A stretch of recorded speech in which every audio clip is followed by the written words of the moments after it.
우선 기업의 재정 위기 정도와 조정 형태에 따라 크게 세 가지로 워크아웃과 회생, 그리고 파산 제도로 분류할 수 있습니다.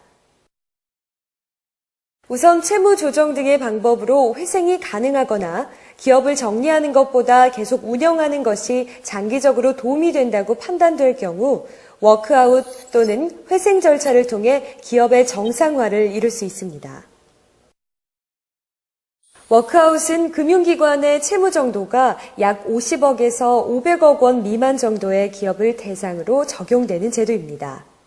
이 제도는 기업과 채권 금융기관이 서로 협의하에 구조조정 작업을 채권 금융기관 주도로 진행하는 사적 조정 제도라고 할 수 있습니다.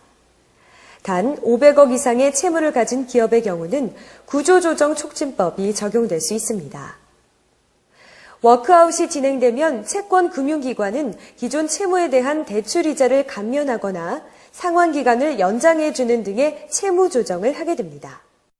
이때 기업은 채권 금융기관으로부터 긴급 유동자금을 지원받거나 신속한 구조조정으로 기업을 신속하게 정상 운영할 수 있습니다.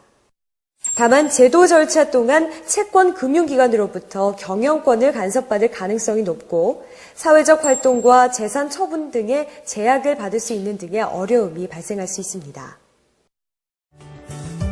그리고 워크아웃을 신청하려면 신용평가 C등급 기업이 적용 대상이므로 채무가 3개월 이상 연체된 경우에는 신청이 어렵습니다. 때문에 워크아웃 제도를 신청할 기업은 현재 신용등급, 채무 정도를 빠른 시일 내에 파악하여 신청하는 것이 중요합니다. 다음은 기업 회생 제도에 대해 알아보겠습니다. 기업 회생 제도가 앞서 설명한 워크아웃 제도와 다른 점은 바로 채무의 정도와 해결 주체 기관입니다. 워크아웃은 해당 기업과 관련된 채권단, 즉 금융기관 측의 관리로 도움을 받을 수 있는 반면 회생 제도의 경우는 부도 위기에 있거나 차후 부도가 발생할 수밖에 없는 기업을 대상으로 법원에서 심리한 후 재기의 길을 열어주는 제도입니다.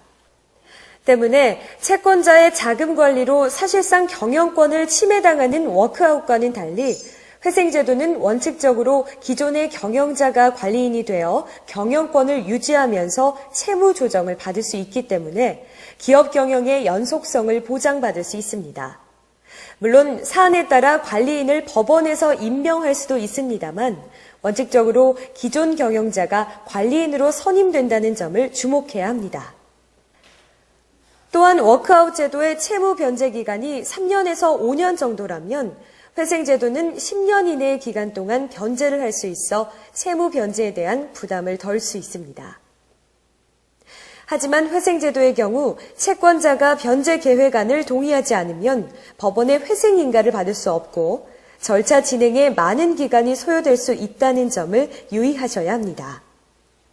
앞서 말한 방법으로 회생이 불가능한 기업의 경우 즉 기업의 자산보다 부채가 많아 채무자가 빚을 갚을 능력이 없다고 판단되는 상황이라면 기업은 관할 법원에 파산 제도를 신청할 수 있습니다. 파산 절차의 전 과정은 법원에서 위임한 파산 관제인이 진행하고 기존 경영자는 회사의 재산에 대한 관리, 처분권을 상실하게 됩니다. 이 제도의 경우 법원의 감독하에 자녀 재산 범위 내에서 채권을 회수할 수 있도록 해 채권자들의 더 큰 피해를 막고자 하는 제도입니다. 자금난에 처해 있는 기업을 위해 마련된 워크아웃, 회생, 파산 제도.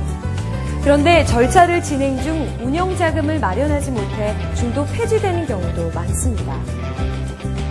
대부분의 중소기업 경영진이 자금난에 시달리다 마지막 선택으로 법적 제도의 도움을 받고자 할 때가 많기 때문입니다.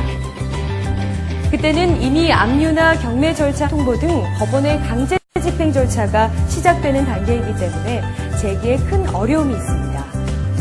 따라서 자금난의 원인을 조기에 파악해 빠른 선택을 하는 것이 기업을 되살리는 데 무엇보다 중요합니다.